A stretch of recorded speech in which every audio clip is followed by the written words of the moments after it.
চেহেৰাটো ধুনীয়া হৈ কি লাভ? জীৱটো ওলাই যোৱাৰ পিছত প্ৰিয়জনেও তোমাক চুই গা ধুব। মনটো ধুনীয়া কৰি ৰাখাচোন, আপোনজনে সদায় মনত ৰাখিব। সম্পৰ্কবোৰ মনৰ পৰা হ'লে কেতিয়াও ভাগি যোৱাৰ ভয় নাথাকে, কিন্তু স্বাৰ্থৰ বাবে হ'লে কেতিয়াও বেছিদিন জীয়াই নাথাকে। মিছা কথা কিমান অদ্ভুত নহয়নে? কিছুমানে নিজেই ক'লে ভাল আৰু আনে ক'লে খং কৰে। জীৱনত কঠিনতা আহিলে ভয় নকৰিবা, কাৰণ কঠিন অভিনয় সদায় ভাল এক্টৰকহে দিয়া হয়। কিমান অদ্ভুত এই পৃথিৱী, ইয়াত মিছা নহয়, সঁচা ক'লেহে সম্পৰ্ক ভাগি যায়। জীৱনটো ইমান সহজ নহয়।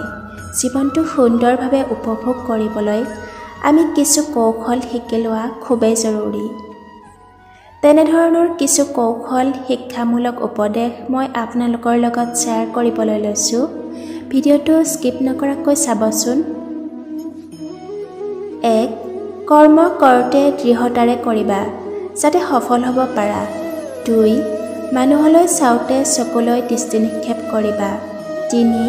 স্নান কৰি থাকোঁতে মন খুলি গান গাবা। 4. এটা ভাল মিউজিক ছিষ্টেম লোৱাৰ চেষ্টাত থাকিবা। 5. যুঁজত প্ৰথমে আঘাত কৰিবা, বিপক্ষই সুবিধা লোৱাৰ আগতে, তাকো প্ৰচণ্ড জোৰেৰে। 6. গোপন কথা গোপনেই ৰাখিবা, সেয়া নিজৰেই হওক অথবা আনৰ। 7. কাকো অপদাৰ্থ অথবা বুৰ্বক বুলি নাভাবিবা, কেতিয়াবা নভবাটোৱেই ঘটে। 8. যদি তোমাৰ ওচৰলৈ কোনোবা আহে, তেন্তে দুয়োখন হাত মেলি তোমালৈ আঁকোৱালি ল'বা। 9.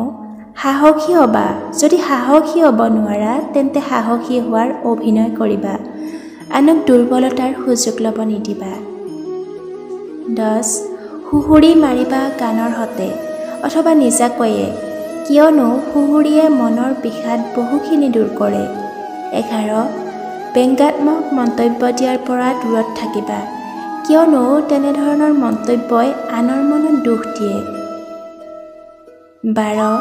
জীৱনসংগী নিৰ্বাচন কৰোঁতে খুবেই সাৱধান, কিয়নো একমাত্ৰ এইটো কথাতে জীৱনৰ 90% সুখ দুখ নিৰ্ভৰ কৰে। 13. কোনেও নজনাকৈ অন্যৰ বাবে ভাল কৰি যোৱাৰ অভ্যাস গঠন কৰা। কেতিয়াবা কাৰোবাক দান দিলে এনেকৈ দিয়া যাতে এখন হাতেৰে দান দিলে আনখন হাতেও গম নাপায়। 14. তুমি তেনেবোৰ কিতাপহে অন্যক ধাৰে দিবা, যিবোৰ হেৰাই গ'লেও তোমাৰ গাত নালাগে অথবা কোনো ক্ষতি নহয়। 15. কাকো আশাৰ পৰা বঞ্চিত নকৰিবা, কি ঠিক সেয়াই হয়তো তেওঁৰ শেষ অৱলম্বন আছিল। 16. যদি কেতিয়াবা শিশুৰ লগত খেলা, মনত ৰাখিবা সদায় সিহঁতকে জিকিবলৈ দিবা, তুমি জিকিবলৈ চেষ্টা নকৰিবা। 17. মানুহক এবাৰ আৰু প্ৰয়োজনত দ্বিতীয়বাৰৰ বাবে সুযোগ দিবা, কিন্তু তৃতীয়বাৰৰ বাবে মুঠেও নহয়। 18. জীৱনত সপোন দেখিবলৈ, কল্পনা কৰিবলৈ আৰু আশা কৰিবলৈ এৰি নিদিবা, সফল জীৱনৰ বাবে তিনিওটাৰে প্ৰয়োজন আছে। 19. এজন আশাবাদী আৰু উদ্যমী ব্যক্তি হ'বলৈ চেষ্টা কৰা, সাৱততেও মন কৰিবা যেন প্ৰথমে এৰি দিয়া ব্যক্তিজন তুমি নোহোৱা। 20. দলং আৰু সাঁকোবোৰ পুৰি নিদিবা, পাৰিলে সম্পৰ্কৰ মাজৰ বেৰবোৰ ভাঙি দিবা।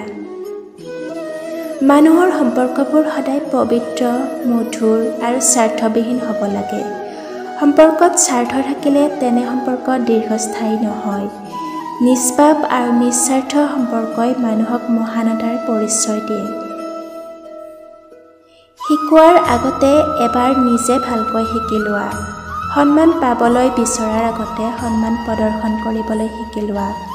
বিশ্বাস কৰাৰ আগতে বিশ্বাস দিবলৈ শিকি লোৱা। গুৰুত্ব বিচৰাৰ আগতে গুৰুত্ব নিজেই দিবলৈ শিকি লোৱা। কাৰোবাৰ পৰা মৰম ভালপোৱা বিচৰাৰ আগতে মৰম ভালপোৱা দিবলৈ শিকি লোৱা। কথা কোৱাৰ আগতে এবাৰ ভাবিবলৈ শিকি লোৱা। খং কৰাৰ আগতে এবাৰ নহয় দুবাৰ ভাবিবলৈ শিকি লোৱা। হাৰ মনাৰ আগতে আকৌ এবাৰ চেষ্টা কৰি চাবলৈ কেতিয়াও নাপাহৰিবা। সম্পৰ্ক এটা ভগাৰ আগতে সম্পৰ্কটো এবাৰ জীয়াই ৰাখিবলৈ শিকি লোৱা। কন্দাৰ আগতে এবাৰ হাঁহিবলৈ শিকি লোৱা আৰু মৃত্যুৰ আগতে এবাৰ জীয়াই থাকিবলৈ শিকি লোৱা। জীৱনত টকা পইচা নাথাকিলেও আত্মসন্মান থকাটো প্ৰয়োজন। বুদ্ধি নাথাকিলেও বিবেক থকাটো প্ৰয়োজন। জ্ঞানী নহ'লেও দানী হোৱাটো প্ৰয়োজন। ডাঙৰ মানুহ নহ'লেও ডাঙৰ মনৰ হোৱাটো প্ৰয়োজন। মানুহ হ'লেই নহ'ব, মানৱীয় গুণ থকাটো প্ৰয়োজন। জীৱনত আটাইতকৈ প্ৰয়োজনীয় বস্তুটোৱেই হৈছে বিশ্বাস, যিটো অৰ্জন কৰিবলৈ গোটেই জীৱন লাগে আৰু হেৰুৱাবলৈ মাথো 1 ছেকেণ্ডৰ প্ৰয়োজন। মানুহে অকলে হাঁহিব নোৱাৰে, হাঁহিবলৈ এজন সংগীৰ প্ৰয়োজন। কিন্তু দুখ হ'লে বা কষ্ট পালে অকলে কান্দিব লগা হয়, কাৰণ দুখ কষ্টৰ কোনো সংগী নাথাকে। ঈশ্বৰক পূজা কৰাজন হিন্দু ধৰ্মৰ, আল্লাহক পূজা কৰাজন মুছলমান ধৰ্মৰ আৰু গীৰ্জাত পূজা কৰাজন খ্ৰীষ্টান ধৰ্মৰ। কিন্তু প্ৰকৃত ধৰ্ম হৈছে মানৱ ধৰ্ম, য'ত মানুহক পূজা কৰা হয়। এজন ভাল চৰিত্ৰৰ মানুহে আপোনাক ভাল ভাবিব, এজন বেয়া চৰিত্ৰৰ মানুহে আপোনাক তেওঁৰ দৰেই বেয়া ভাবিব।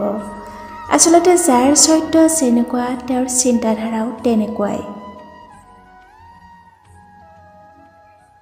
যদি ভিডিঅ'টো চাই ভাল লাগিছে তেনেহ'লে লাইক কৰিব, কমেণ্ট কৰিব, শ্বেয়াৰ কৰিব আৰু এনেধৰণৰ নতুন নতুন ভিডিঅ' পাই থাকিবৰ কাৰণে মোৰ চেনেলটো ছাবস্ক্ৰাইব কৰিব। ধন্যবাদ। জয় আই অসম।